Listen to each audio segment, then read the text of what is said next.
Magandang araw mga ka-project, kumusta kayo?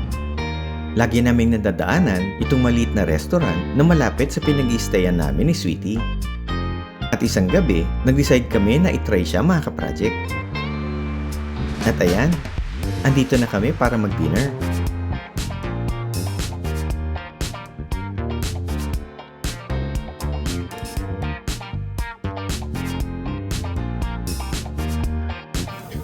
Tara, kain tayo mga ka-project.